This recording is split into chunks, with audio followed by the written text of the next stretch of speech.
Welcome back, everyone. So I recently visited Nairobi, Kenya, and had the opportunity to visit the Nairobi National Museum, sometimes referred to as the National Museum of Kenya.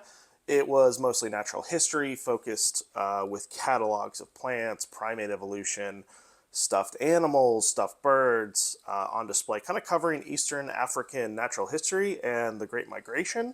They had the last male northern white rhino Sudan on display. Some pretty interesting stuff, including a number of snake exhibits and an actual snake pit. So if you're in Nairobi, definitely worth a visit. Now, the upper halls of the museum had information about the evolution of Kenya's currency, the slave trade, early pre-colonial history, and then its transition into the East African Protectorate, the Berlin Treaty, which divided Africa into various European colonial administrations, the colonial administration in the late 19th century, the formation of the colony of Kenya, and some of the early 20th century colonial politics, the building of the Uganda Railroad as part of the British administration, the introduction of Christianity in schools, Kenya's involvement in World War II, the Mau Mau Uprising, and then post-independence Kenya.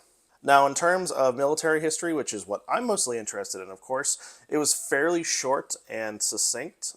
They had some traders' rifles on display, a Martini Henry Mark IV, and some random percussion shotgun that were just labeled as colonial administration guns. There was a very short section on Kenya in World War II, primarily highlighting the post-war implications of the conflict, the founding of the Kenya-African Union, Britain's plan to industrialize and boost infrastructure in the colony post-war, lifting the ban on African political parties and expanding African political rights until Kenya received full independence. Now, they did have the uniform of the King's African Rifles on display, but after closer inspection of the insignia, it's actually a uniform of the 9th Jat Indian Regiment that existed from 1922 to 1947, which was part of the British Indian Army. They did see service in North Africa in World War II, but my guess is that the museum didn't have a King's African Rifles uniform on hand, so they just decided that this was good enough. They also had some British War Era medals on display as well. Now, for those of you who don't know, the King's African Rifles was a colonial auxiliary unit raised primarily for internal security in British East Africa, but saw a good amount of service during both world wars, especially fighting the Italians in East Africa, saw service in the Burmese campaign against the Japanese, also in Madagascar against the Vichy French, and post-war colonial conflicts like the Mau Mau Uprising and the Malaya Emergency. So they were quite a storied fighting group. Now, right across from this section was the most interesting portion of the museum, in my opinion, which was a collection of homemade weapons on display made and used by the Mau Mau rebels. The Kenya Emergency, as the British called it, or the Mau Mau Uprising, was a guerrilla war fought by the pro-independence Kenya Land and Freedom Army against the British colonial administration, primarily by the Kikuyu people in central Kenya, after World War II. Now, as you can tell, these are the true definition of homemade weapons. The Mau Mau fighters really didn't possess that many modern firearms, besides some that they could scrounge during raids or ambushes. Machetes and hand blades were typically what they would have had access to. So certainly very weird, boxy-looking contraptions that look more like children's toys than actual firearms.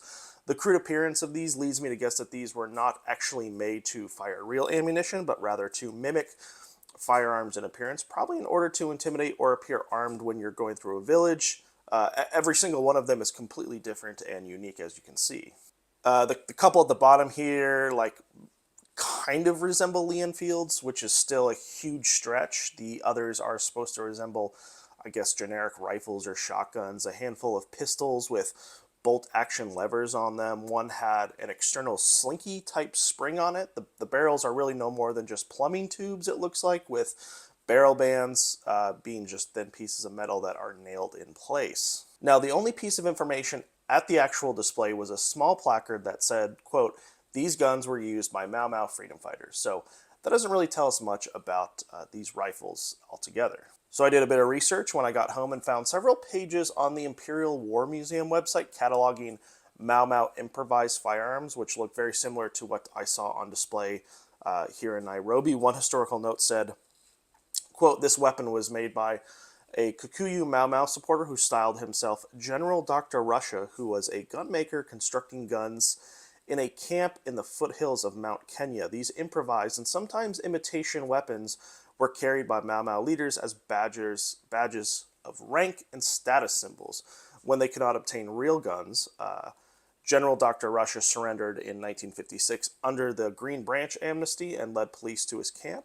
He was detained under the emergency regulations and was a detainee in Karatina detention camp when terrorist John Image commanded it in 1957.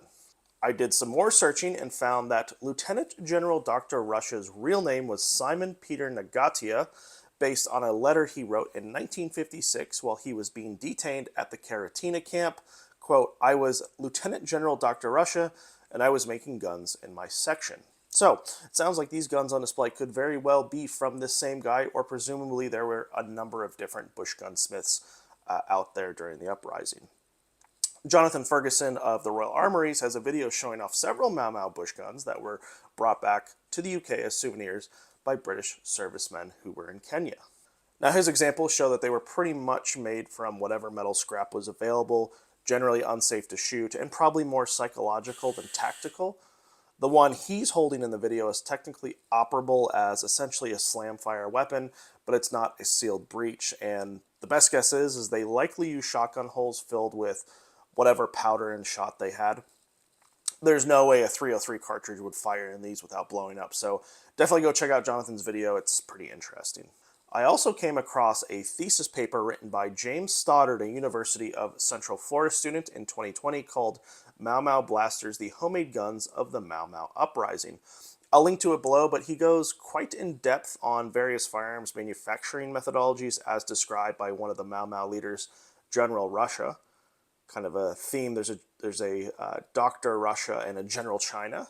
The stock itself was fashioned from wood of the Muthudi or Thirikiwa tree, which never cracks under any conditions, any weather conditions. The barrel, generally made from water pipe, was fastened to this, and a smaller pipe or piece of iron, one of which would fit smoothly within the barrel, was used as a hammer. The hammer was released by a mechanism built out of barbed wire spring and a piece of car or bicycle tube. He suggests that these guns, if one were operable, would have to be fired at very close range and really only once during an ambush. I can imagine if one of these guns fired, it would most definitely be too hot or too dangerous to fire again. Honestly, I imagine many were also destroyed the first time they were fired or didn't fire at all.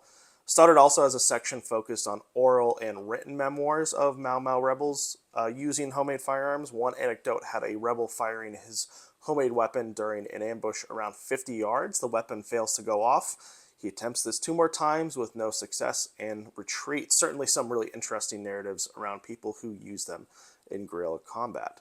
In the 1966 Italian documentary Farewell Africa, or Adieu Africa, you can also see video footage at the 20-minute mark of Mau Mau rebels on trial with some of these homemade guns on the table in the courtroom, which is kind of interesting. So these homemade weapons were quite interesting and were definitely used to an extent, as we've seen. Less successful as actual firearms and more as symbolic tools, but if it helps you get your hands on real arms during an ambush and bolstered the morale of the rebels, then you could say they were definitely successful in that regard.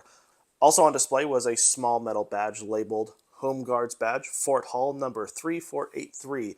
Now, the formation of the Kikuyu Home Guard was a militia response to the Mau Mau insurgency, composed mostly from the ranks of the Kikuyu people in central Kenya who acted as tribal police. Once organized, they primarily guarded many of the camps that the Kikuyu people were forced to live in and would later work alongside the British military. Fort Hall would have been situated near Nyeri, north of Nairobi. Also on display was the uniform and revolver belonging to Dedan Kimathi during his capture, who was the leader of the Mau Mau Uprising, and who would later be executed by the British after his capture in 1956. There had been a long manhunt for him. The tribal home guard and the British colonial police found his hideout in the woods. One of the home guard officers shot him in the leg, and he was taken alive. He was captured with a blade and this revolver, serial number 37470, and he was formally charged with illegal possession of his pistol. The pistol itself was cut down to snub nose length and was deactivated, likely after his capture. You can obviously see the holes in the chamber of the actual revolver. And then At some point it was cut down. Don't know if this was by him, the rebels, or the British, but definitely not factory. So this video was a little bit longer than I originally intended it to be, which was a quick overview of the museum, but went down a longer rabbit hole on the Mau Mau portion and learned a decent bit more about the origins of these homemade weapons and the people who made them. So thanks again for watching, and I will link to kind of all the sources I used for this in the description below. They are pretty interesting, and maybe one day I'll see more of these homemade weapons in person if I visit the Imperial War Museum.